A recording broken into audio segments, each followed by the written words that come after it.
When my son opened the door and said, "I had a dad growing up. He just wasn't you," I felt something inside me break for good. 32 years of silence, regret, and cowardice crashed in a single sentence. I stood there, holding a gift he'd never open, wearing a shirt I hadn't touched in years. Then he closed the door. Just like that. By the end of that week, I had written him 5 letters, none of which were returned. One of them ended up in the hands of his wife. Another? It got mailed back with a sticky note. "Don't try again."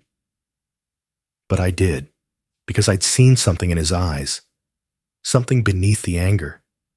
I thought I could fix this, until I ended up in the ER, alone, and the nurse called the only emergency contact I had left. Him.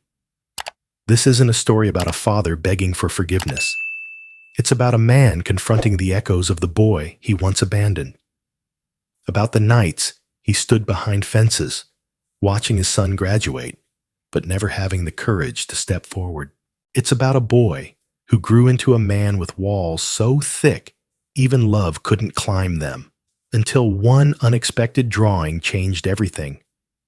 Before we get into how a 5-year-old's crayon sketch cracked open 30 years of silence, make sure you stay. Because you won't believe what was hidden in that envelope I never meant for him to find. The sun filtered through yellowed curtains in Frank's kitchen, warming the linoleum floor he hadn't bothered to replace since the 90s. At 68, retirement felt less like a reward and more like a punishment. His days bled together. Coffee at 6 a.m., a crossword half finished by 7, and the rest of the hours swallowed in silence. The walls of his modest one-bedroom house were lined with photo frames, his Navy days, fishing trips with strangers, a wedding photo now pushed behind an old clock. Not one picture of Daniel. Not one. Frank had spent most of his life in control. Of machines, missions, tools, but not of people. Not of emotion. When Margaret handed him the divorce papers 32 years ago, he hadn't argued. When the judge asked if he contested custody, he shook his head no. He told himself it was better that way. Safer. For the boy. For everyone. He had mailed the checks on time. Every month. For 18 years. No holidays skipped. No amounts short. And yet, not once had he picked up the phone. Not even when Daniel turned 10, or 15, or 18. It was cowardice dressed up as stoicism. A silence he had convinced himself was noble. Now, in the quiet of his old age, Frank found that silence deafening. On his nightstand sat a letter sealed in a yellowing envelope, the corners curled, ink faded slightly from age. The front read, "For Daniel, if I'm ever gone before I speak." Inside, the words were uneven, the pen pressing too hard at times, shaky at others. It wasn't an apology. It was a confession. "If you're reading this, son, it means I never made it to you. I hope you found peace anyway." He didn't know what prompted him to open the local newspaper that morning. It sat untouched most days, but something made him flip through it and then stop. Page 3. A photo of a man he hadn't seen in 3 decades.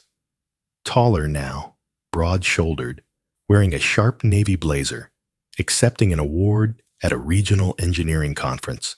"Daniel Peterson, Local Engineer of the Year," the headline read. But that wasn't what stopped Frank cold. In the background, a boy, maybe 5 years old, perched on a chair, clapping. And beside him, hand on his shoulder, was a man Frank didn't recognize. Gray hair, glasses, cardigan, smiling the way Frank never could. The caption, "Daniel, with his son and his father, John Marks." His father. Frank stared at the photo for over an hour. He didn't blink much, just stared. The bitterness didn't come right away. It was something quieter. Envy, maybe. Not just for the man Daniel now called Dad, but for the ease in that boy's eyes. The comfort in having someone consistent. He didn't decide to go that day. Not even the next. But a week later, he found himself pulling an old button down from the closet. He ironed it with slow, deliberate movements, the kind he used back in the Navy. Folded sleeves, checked buttons. The motions gave his hands something to do, while his brain argued against the idea.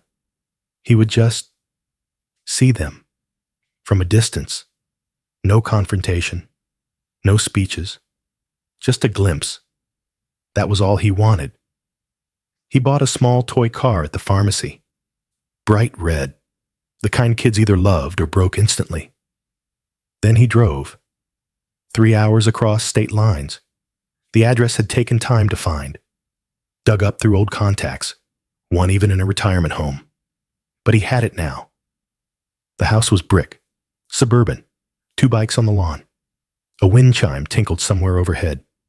Frank stood there for a moment, unsure of what to do. Then he knocked. The door opened faster than he expected. Daniel stood in front of him, older, stronger, but unmistakable.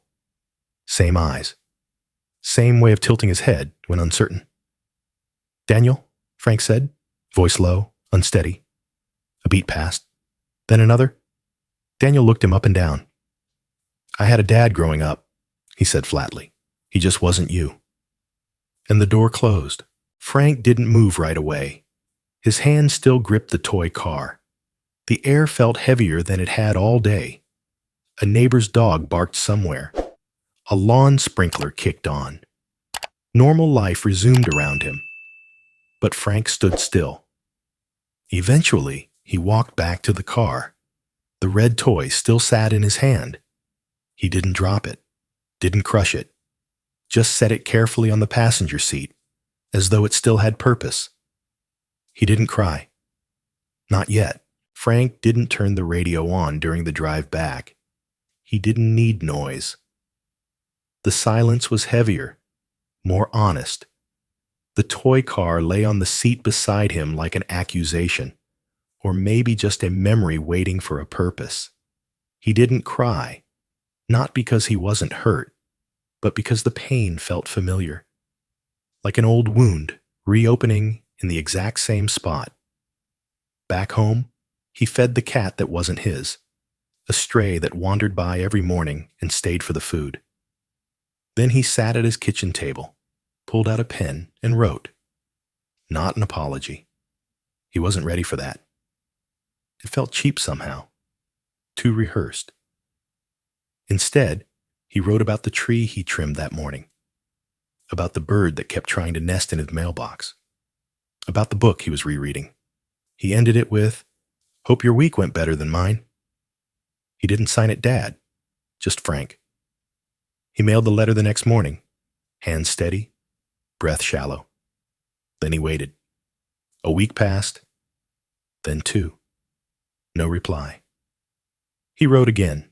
This time, he included a photo, an old one of Daniel as a toddler, sitting in his lap, both of them holding a wrench like it was some sacred relic. Again, no apologies. Just, found this while cleaning the garage. Thought you might like it. 3 days later, the envelope returned, unopened. Across the top, recipient refused to accept. Frank stared at the handwriting. Not Daniel's. A woman's, maybe. Sharp, deliberate strokes. Protective. Still, he wrote a third letter. This one, he took his time with. He recounted the story of a broken wristwatch he once tried to fix with glue, just to make his son laugh. It never worked, of course, but the memory did. "I don't expect anything," he ended. "But if this brings you one less bitter memory, it's worth the stamp." He mailed it. But something went wrong. 2 weeks later, across town, Anna, Daniel's wife, opened the mailbox, flipping through bills and catalogs, when an envelope caught her eye. The handwriting was unfamiliar, the return address faint. She turned it over slowly. Daniel's name.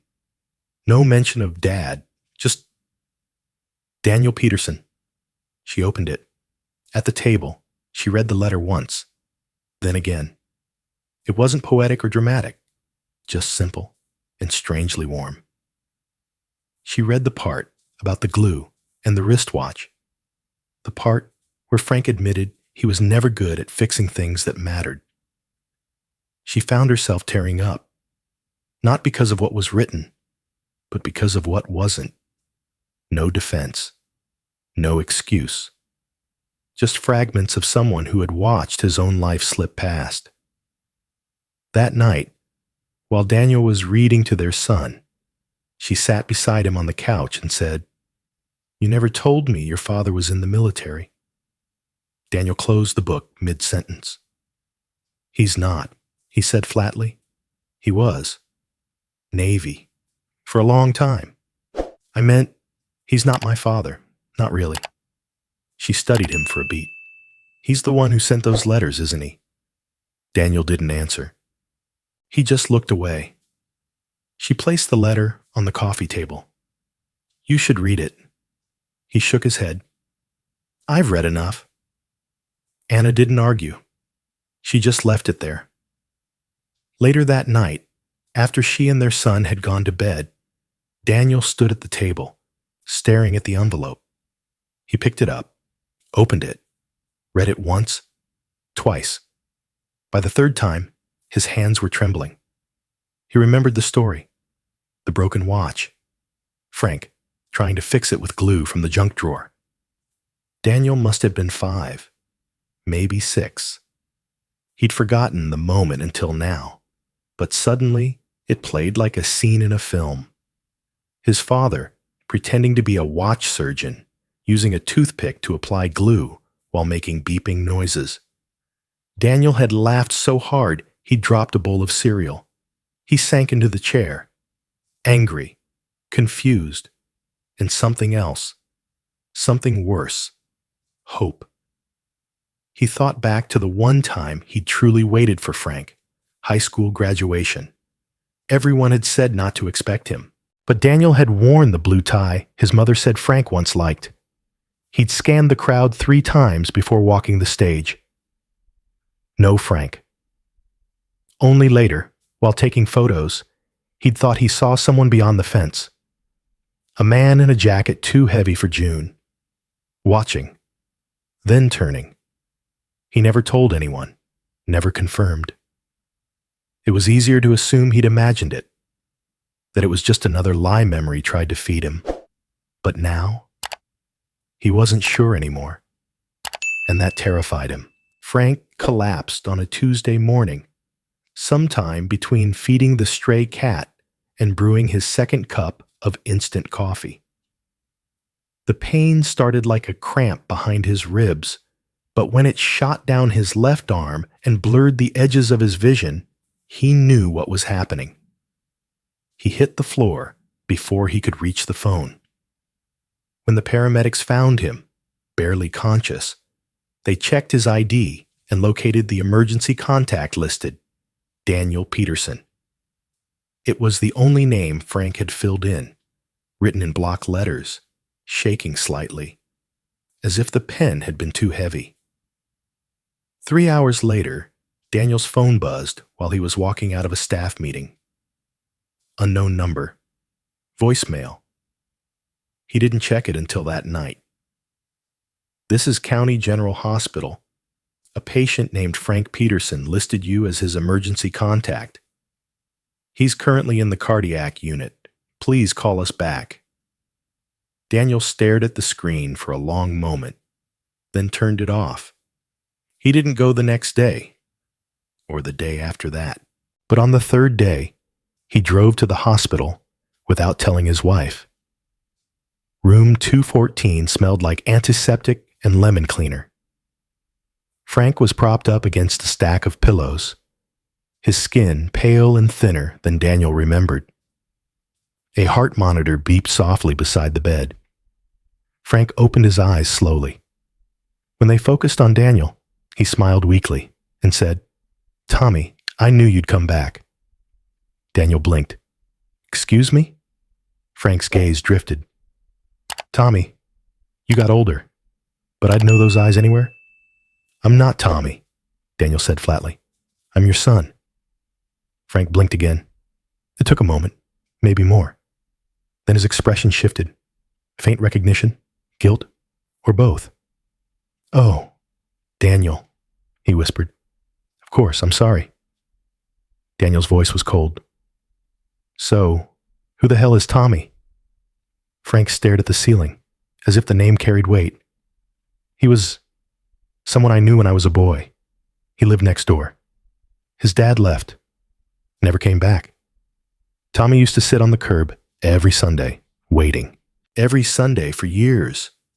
He let out a breath, not quite a laugh. "I used to think he was pathetic. Then I became him. And then I became the father who left." Daniel crossed his arms. "And now you're the man in the hospital hoping someone still gives a damn." Frank didn't flinch. "Yes." A silence settled between them, thick, unmoving. Daniel's jaw clenched. His voice trembled, not with grief, but rage. "You don't even recognize me. You confuse me with some ghost from your past. And you expect what exactly? Sympathy? Forgiveness?" Frank shook his head slowly. "No, I didn't expect you to come at all." Daniel stepped back, his hands balling into fists. "Do you know how many birthdays you missed? How many times I stood in the back row, scanning faces, hoping just once you'd show up?" Frank looked at him. Really looked. "No, I don't. I only ever imagined." Daniel's chest rose and fell rapidly. "You left. You signed the paper. You disappeared. And now you're here. Like we're supposed to... What? Reconnect? Start over?" "No," Frank said, voice steady despite the wires in his arm. "I'm here because dying alone felt worse than being yelled at." That's when Daniel punched the wall. His fist hit the drywall with a thud, leaving a dent and a smear of blood. The nurse rushed in, startled, but Daniel waved her off. "I'm fine," he snapped. "Just visiting." Frank's eyes didn't leave his son. "You always had your mother's temper." Daniel turned, ready to fire back, but something in Frank's face stopped him. There was no smugness, no challenge, just acceptance. "I never looked closely at you, Daniel. Not when you were a boy. Not now. Maybe because I was afraid if I saw you, truly saw you, I'd see everything I lost." Daniel stood in the doorway, hands shaking. "I should leave." Frank nodded. "You probably should."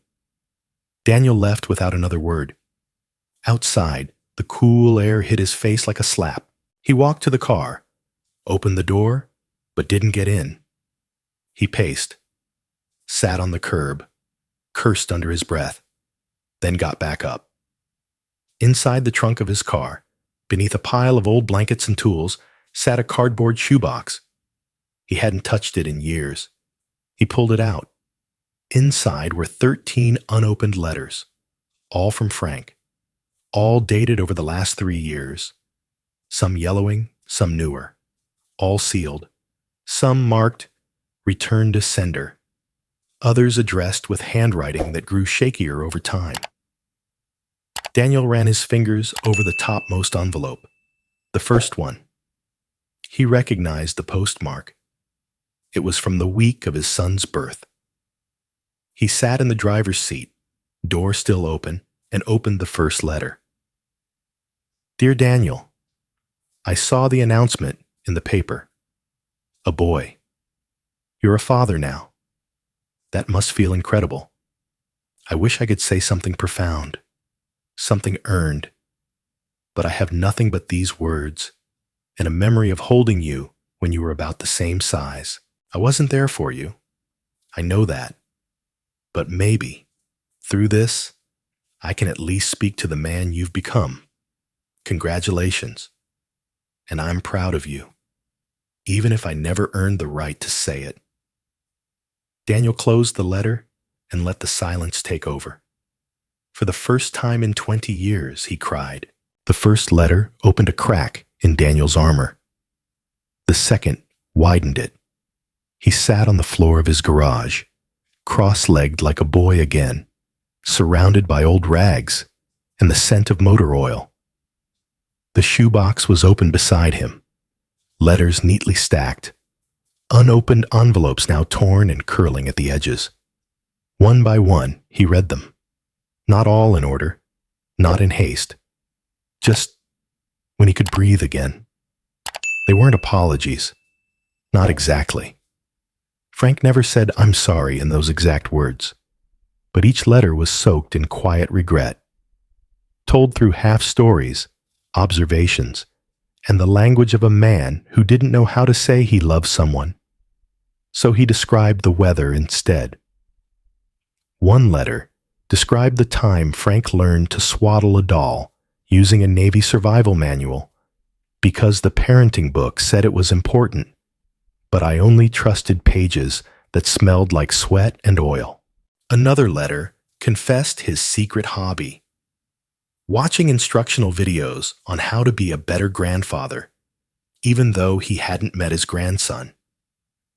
"I don't want to be the guy who holds a baby like he's defusing a bomb," he wrote. Then came the letter that broke something in Daniel. "Do you still like cinnamon apple pie? I remember I got it wrong once. Bought plain apple, not realizing you hated the mushy ones. You didn't say anything, just ate it anyway. That's how I knew I'd already missed too much. You were already learning how to pretend you didn't mind." Daniel dropped the paper, pressed the heels of his hands against his eyes. The pie. He'd forgotten all about it until now. A wave of something heavy, old, and unfamiliar crashed over him. Not just sadness, grief, for a version of his childhood that almost was. He kept reading. Letter after letter, Frank detailed quiet things: his attempts at learning to cook, his memories of watching Daniel ride a bike for the first time from inside a parked car, how he'd once driven to a football game, parked across the street, and left before Daniel saw him. "I didn't think I deserved to watch you win," he wrote. "I was just grateful to know you did." Then Daniel reached one letter unlike the others. It was thinner, folded with more care. Inside was a photo. The edges were soft, but the image was clear. Daniel in his cap and gown, smiling awkwardly at the camera. But it wasn't taken from the front row of the auditorium, or from the family section. It was taken from far back, over a fence, through a gap in the bleachers. The angle was wrong, but unmistakable. Daniel remembered the moment. He had thought he saw someone standing beyond the fence in a gray jacket just before his name was called. He'd told himself it was nothing, a trick of the light. It wasn't. Frank had been there. The camera timestamp on the back proved it. June 4th, 2005. Daniel held the photo for a long time, and then he made a decision. He walked into the house, past his wife folding laundry, past his son building Lego towers on the floor, and into the kitchen. He grabbed his phone. No hesitation this time. He typed, "If you're free, come have dinner tomorrow." Then he hit send. He didn't tell Anna, didn't check for a reply, didn't expect one. But Frank received the message at 8:17 p.m. He was watching a rerun of a detective show, the volume too loud for the size of the room. When the phone buzzed, he almost didn't check it. No one ever texted him. He had two contacts, his neighbor and a mechanic who no longer worked Saturdays. He read the message once, then again. He chuckled, actually chuckled. Then the laughter caught in his chest, and he had to sit down. His hands trembled as he tried to open the child-proof cap on his blood pressure medication. It wouldn't budge. He slammed the bottle down, wiped his hands on his shirt, and tried again. Still no luck? Eventually, he stopped, sat in silence, looked at the clock. The message wasn't a promise, but it wasn't nothing either. He walked to his closet and pulled out his nicest shirt, the navy one with the stiff collar he hated wearing. He laid it on the bed, next to a pair of gray slacks and his old belt. Then he stared at the mirror, touched his chin, rubbed his hands through his thinning hair. He needed a haircut. He picked up his phone again, typed slowly, carefully, each letter deliberate. "Can I take a rain check? Give me one more day. I need to get a haircut." He pressed send. Then he smiled to himself. The shirt could wait. Frank arrived 15 minutes early. He stood outside the house, smoothing the front of his navy shirt with damp palms, pretending not to rehearse what he'd say. Not that he'd planned a speech. He knew better. But part of him had still imagined the moment. The front door opening, Daniel smiling awkwardly, the boy running up, arms flung wide. "Grandpa!" None of that happened. The door opened. Daniel stepped out, nodded once, said, "Hey," then motioned him inside. No handshake, no hug. Frank didn't expect one. The house was warm, lived in, toys scattered in corners, a blanket draped over the couch, framed photos lining the walls. Some were of Daniel, younger. Graduations, vacations, fishing with a man Frank didn't recognize but had seen before, the stepfather, John Marks. Anna greeted him politely. "Frank, thank you for coming." Her smile was sincere but cautious, like someone holding a lit match near dry leaves. Then the boy appeared, small, sandy-haired, blue eyes too wide for his face. He peeked out from behind Anna's leg and asked, "Is he the guy?" Anna knelt down. "This is Frank. He's a friend of Daddy's." "Friend?" Frank nodded. "Hello there." The boy tilted his head. "You look old." Frank chuckled. "I've been practicing for a long time." Dinner was lasagna. The conversation? Minimal. Daniel asked about Frank's health. Frank kept answers short. Anna filled in the spaces with polite observations about the weather, school projects, upcoming holidays. Frank didn't try to insert himself. He sat quietly, eating slowly, smiling when spoken to, laughing softly when the boy, Nathan, he learned, told a knock-knock joke that didn't make sense. Daniel watched him, suspicious of the restraint. Frank wasn't reaching, wasn't demanding. He simply sat, present. And somehow, that was harder to understand than anger would have been. Halfway through the meal, Nathan put down his fork and asked, "Do you know how to build a Lego rocket ship?" Frank blinked. "I might." "Really?" "I used to be a woodworker. Close enough." "Cool. Can we build one after dinner?" Daniel opened his mouth, but Frank answered first. "If it's okay with your parents," he said gently. Nathan turned to Daniel, eyes wide. "Can he, Dad?" Daniel hesitated, then shrugged. "Sure." The rest of dinner passed without incident, until Nathan spilled his water, and everyone leapt to clean it. In the commotion, Frank's wallet slipped from his shirt pocket, hitting the floor near Daniel's chair. Daniel picked it up, ready to hand it over, then paused. Tucked behind the ID and some worn bills was a folded piece of paper, yellowed, thin, familiar in its creases. Daniel opened it. A sonogram. The date was clear. The week Nathan was due. He looked up. "Where did you get this?" Frank reached for his wallet. Slower now. The hospital mailed it.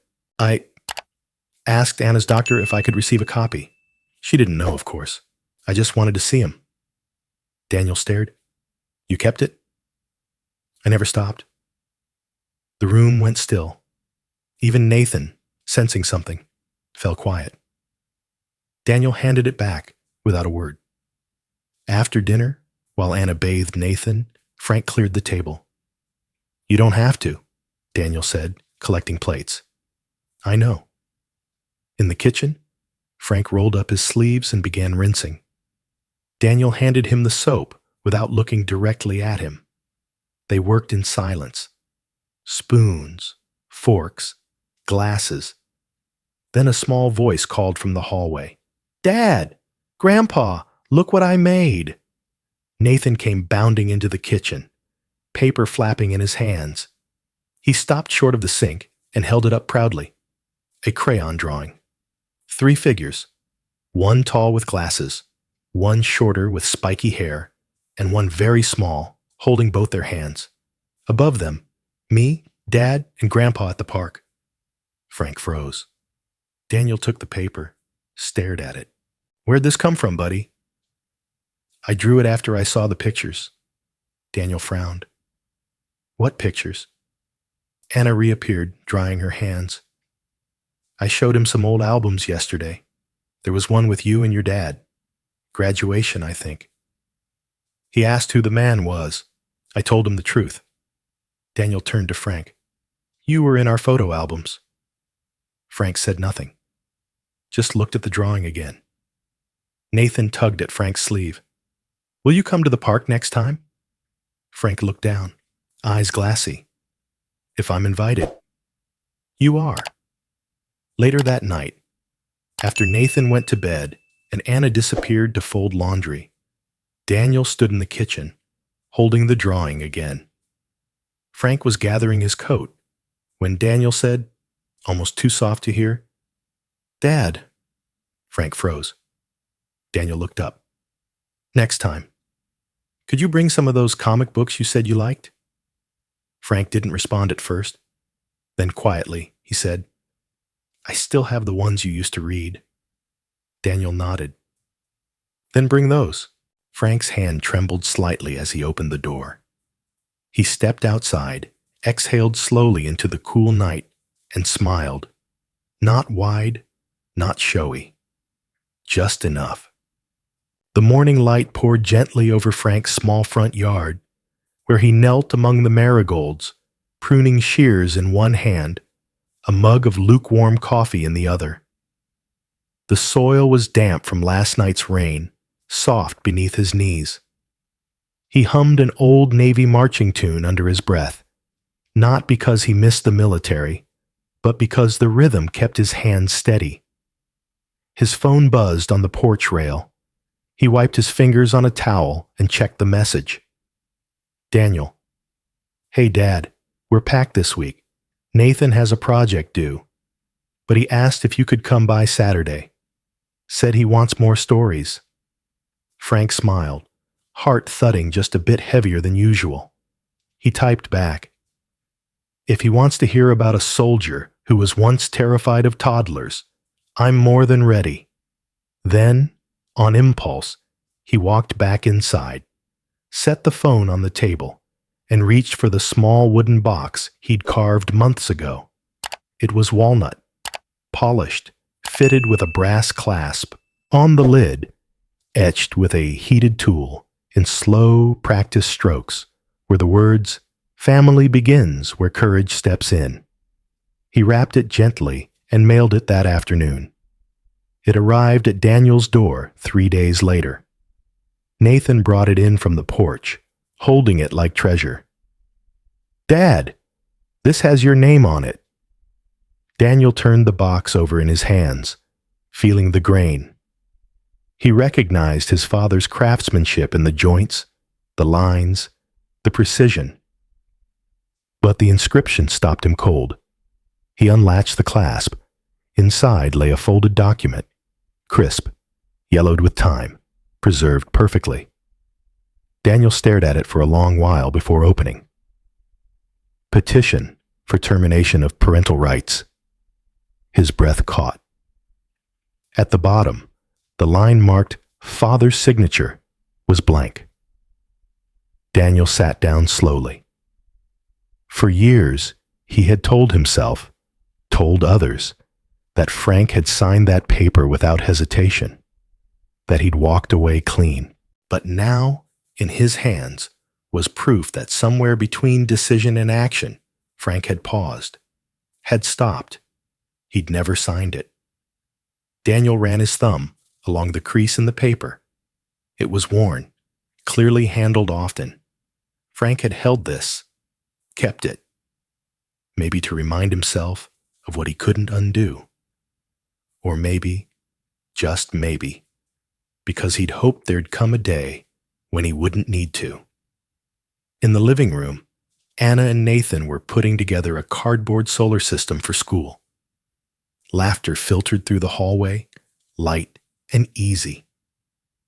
Daniel stood, walked to the bookshelf, and pulled out the old photo album, flipping past childhood birthdays, grade school recitals, Halloween costumes. He stopped at the photo of him and Nathan from the park. In the corner of the photo, slightly blurred, Frank was sitting on a bench, unposed, unaware, smiling at them. Daniel stared for a long time. Later that night, lying beside Anna, he whispered, "I used to think he was just a guy who disappeared, but I think I disappeared too. Just in a different way." Anna turned toward him. "You're here now." He nodded. So was he. That Saturday, Frank arrived with a stack of comics, a bag of wooden puzzles, and a short story he wrote about a soldier who couldn't figure out how to change a diaper. Nathan ran to the door and opened it wide. "Grandpa, I saved your seat." Frank stepped inside, slower these days, but steady. Daniel greeted him with a brief nod, then a longer look. Not cold, not confused, something closer to recognition. Over dinner, Nathan interrupted every 5 minutes with questions. "Is that real? Did you really eat bugs in the Navy? Were you scared?" Frank answered, each one honestly. "Yes. No. Always." Afterward, as Nathan dozed on the couch with a blanket around his shoulders and a comic book open across his chest, Frank helped clean up. Daniel dried the dishes. They didn't talk much. They didn't need to. As Frank wiped the table, Daniel paused at the doorway and said, "That box you sent, I saw the document." Frank nodded, not looking up. "I kept it, not out of guilt, out of hope." Daniel exhaled slowly. "You never signed it." Frank looked at him then. "I thought I might still be worthy of being called a father one day. I didn't know if that was arrogance or just desperation." Daniel leaned against the doorframe. "Maybe it was courage." Frank smiled. "I'm proud of the man you've become, Daniel, and not because you're my son, but because you chose to become him anyway." They stood in silence for a moment, the kitchen filled with soft clinks and the sound of the wind outside. Then Nathan stirred on the couch, sat up groggily, rubbed his eyes, and asked, "Grandpa, why do you smile like Daddy?" Frank turned. "Because," he said, kneeling beside him. He finally smiled back.